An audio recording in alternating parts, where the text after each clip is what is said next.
ياسين والقرآن الحكيم إنك لمن المرسلين على صراط مستقيم تنزيل العزيز الرحيم لتنذر قوما ما أنذر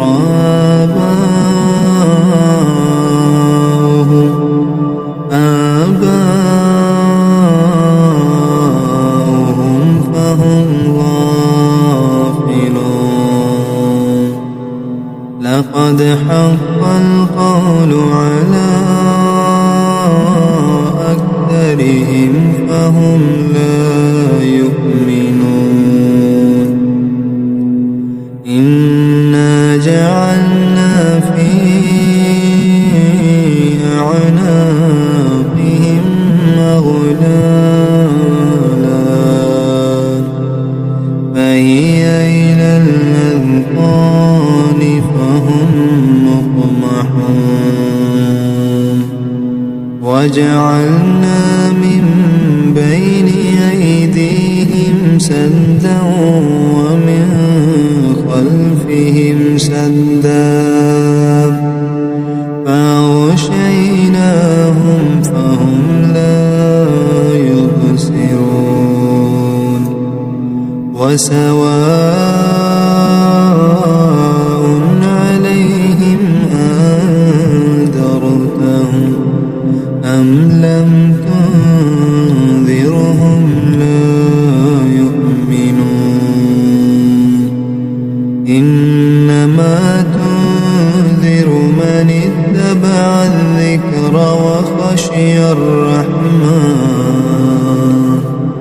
وخشي الرحمن بالغيب فبشره بمغفرة وأجر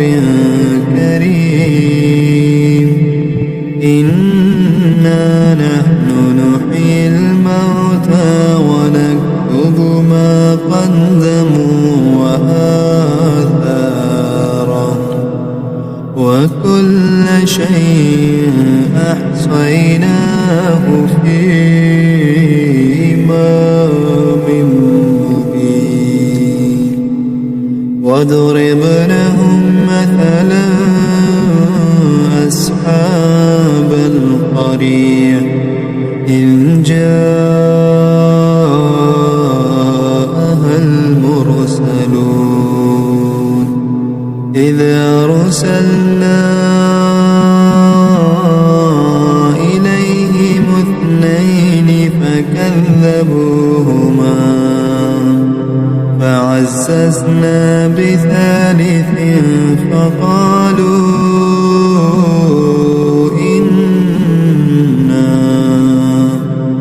فقالوا إنا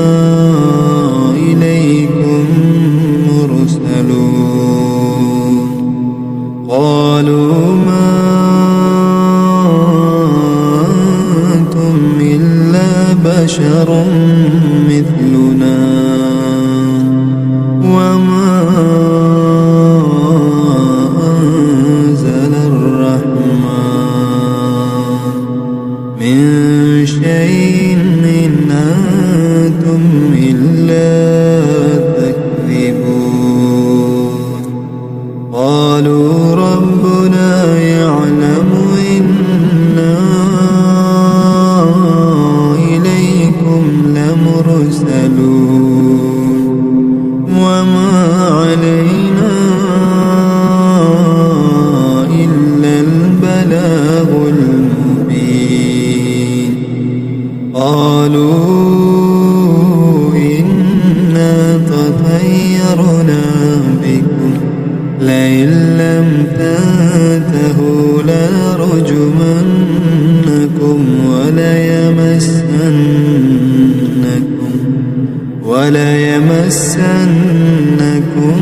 منا عذاب أليم قالوا طائركم معكم أئن ذكرتم بل أنتم قوم مسرفون وجاء من أقصى المدينة رجل يسعى قال يا قوم اتبعوا المرسلين اتبعوا من لا يسألكم أجرا وهم مهتدون وما لي لا أعبد الذي فطرني وإليه ترجعون أأتخذ من دونه آلهة إن يردني الرحمن بضر لا تغني عني شفاعتهم شيئا ولا ينقذون إني إذا لفي ضلال مبين إني آمنت بربكم فاسمعون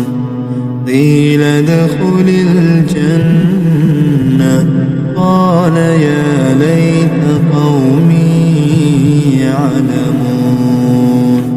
بما غفر لي ربي وجعلني من المكرمين وما أنزلنا على قومه من بعده من جند من السماء وما كنا منزلين إن كانت إلا صيحة واحدة فإذا هم خامدون يا حسرة على العباد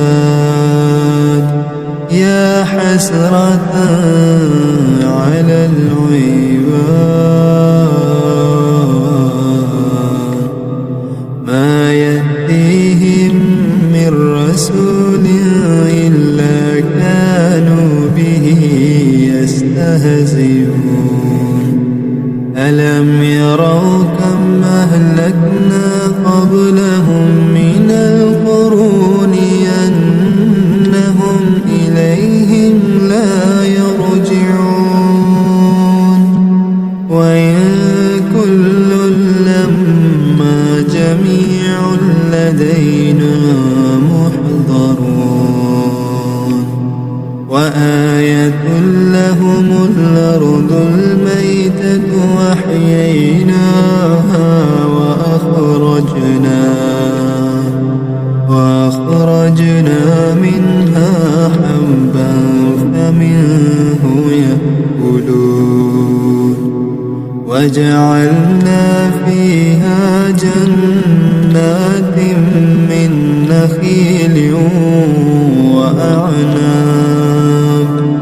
وفجرنا فيها من العيون ليأكلوا من ثمره وما عملته أيديهم أفلا يشكرون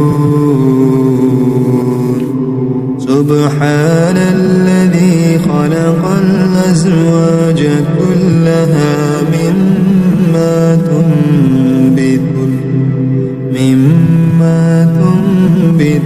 الأرض ومن أنفسهم ومما لا يعلمون وآية لهم الليل نسلخ منه النهار فإذا هم مظلمون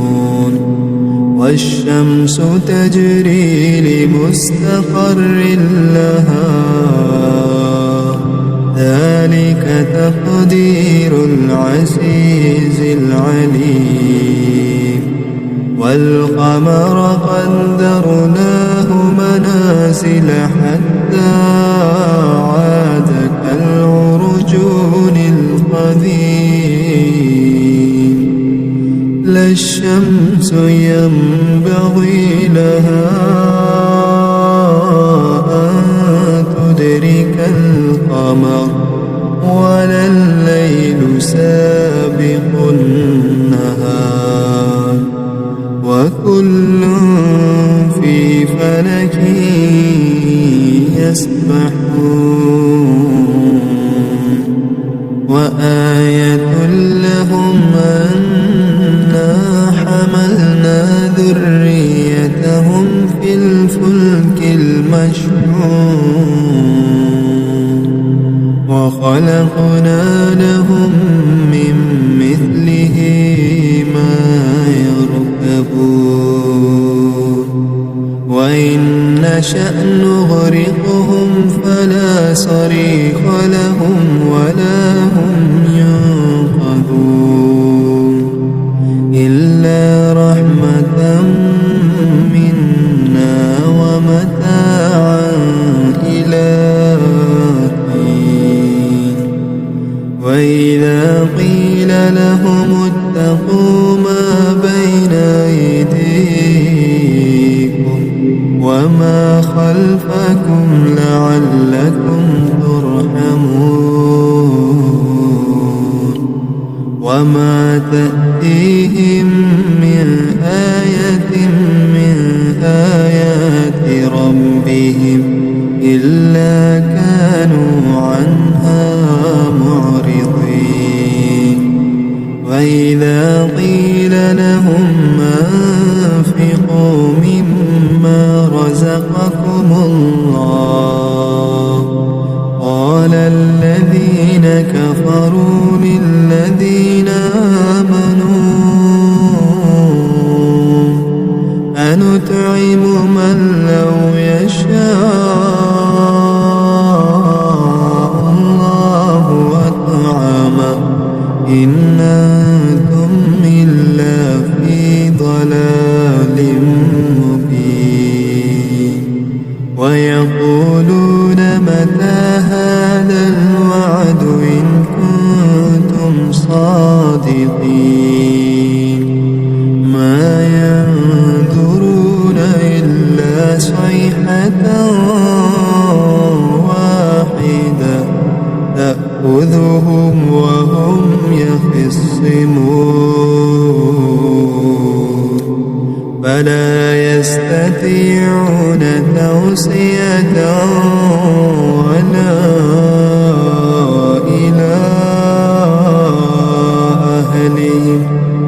ولا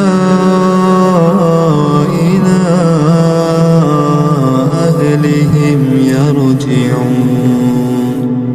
ونفخ في الصور فإذا هم من الأجداث إلى ربهم ينسلون قالوا يا ويلنا من بعثنا من مرقدنا هذا ما وعد الرحمن وصدق المرسلون إن كانت إلا صيحة واحدة فإذا هم جميع لدينا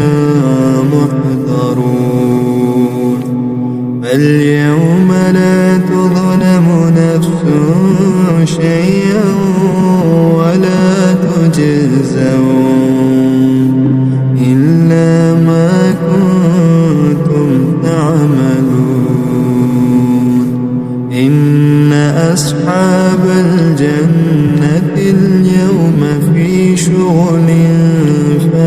فاكهون هم وأزواجهم في ضلال على الأرائك متكئون لهم فيها فاكهة ولهم ما يدعون سلام قولا من رب رحيم وامتازوا اليوم أيها المجرمون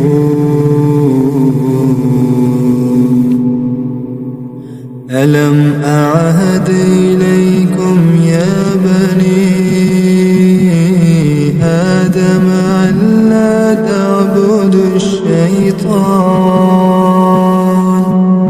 إنه لكم عدو مبين وأن اعبدوني هذا صراط مستقيم ولقد أضل منكم جبلا كثيرا أفلم تكونوا تعقلون هذه جهنم التي كنتم توعدون اصلوها اليوم بما كنتم تكفرون اليوم نختم على أفواههم وتكلمنا أيديهم وتشهد أرجلهم بما كانوا يكسبون ولو نشاء لطمسنا على أعينهم فاستبقوا الصراط فأنى يبصرون ولو نشاء لمسخناهم على مكانتهم فما استطاعوا مضيا ولا يرجعون ومن نعمره ننكسه في الخلق أفلا يعقلون وما علمناه الشعر وما ينبغي له إن هو إلا ذكر وقرآن مبين لينذر من كان حيا ويحق القول على الكافرين أولم يروا أنا خلقنا لهم مما عملت أيدينا أنعاما فهم لها مالكون وذللناها لهم فمنها ركوبهم ومنها يأكلون ولهم فيها منافع ومشارب أفلا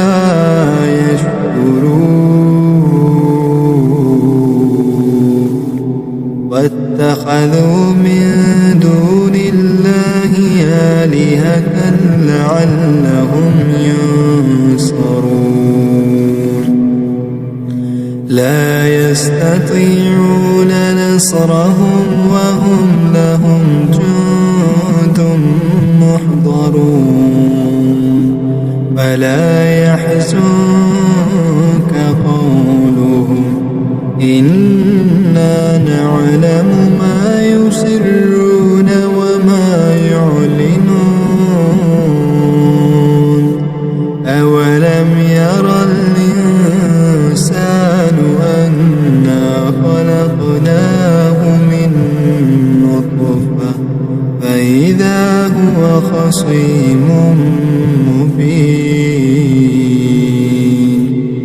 وضرب لنا مثلا ونسي خلقه قال من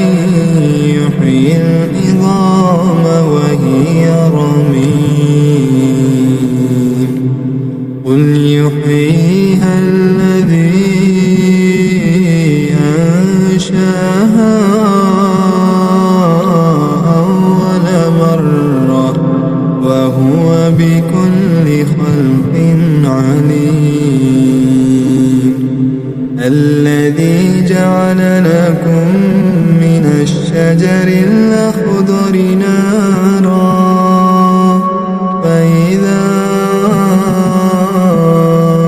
أنتم منه توقدون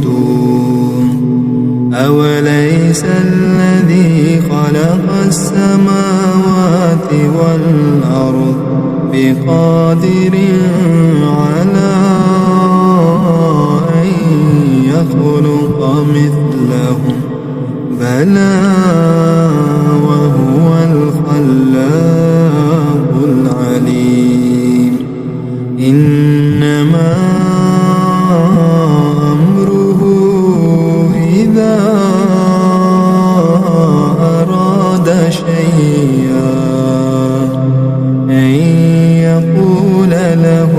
كن فيكون فسبحان الذي بيده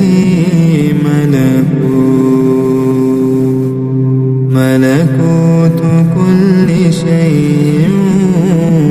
وإليه ترجعون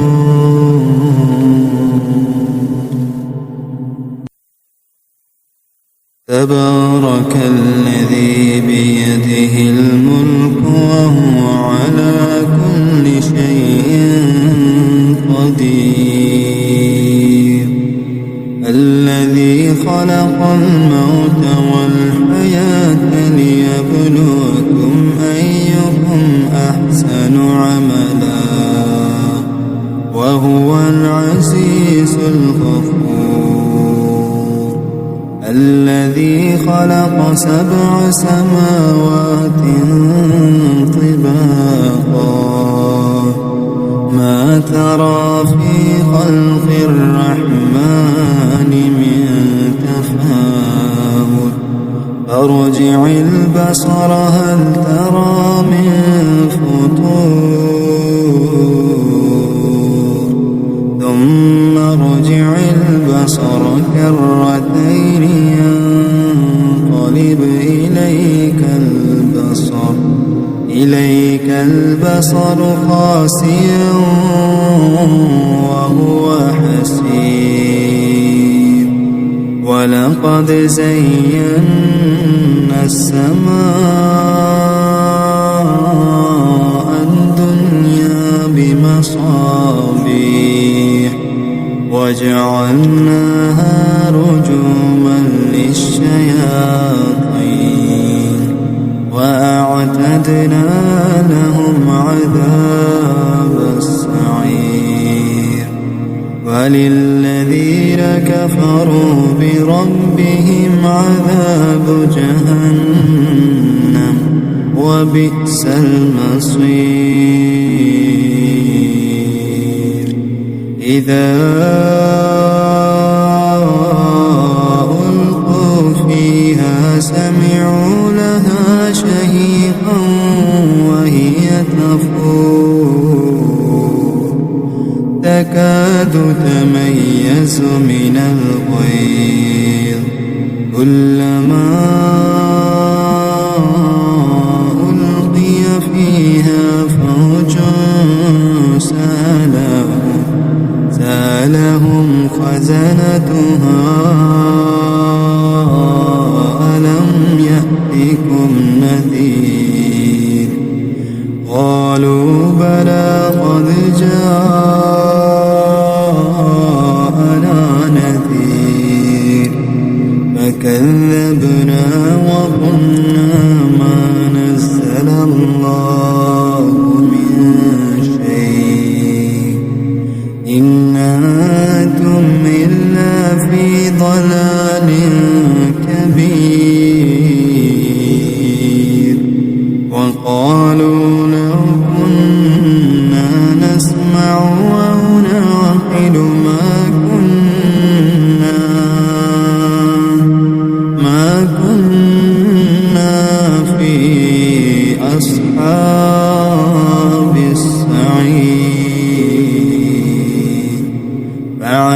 فاعترفوا بذنبهم فسحقا لأصحاب السعير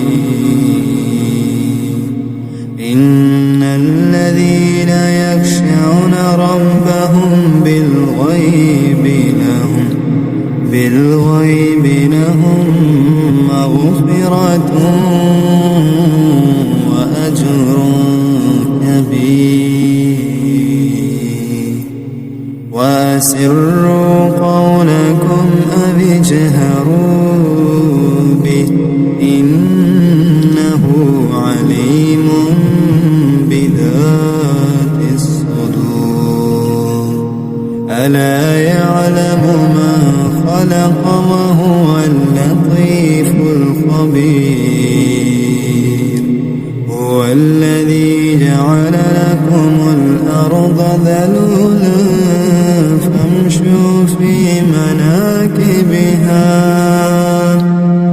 فامشوا في مناكبها وكلوا من رزقه وإليه النشور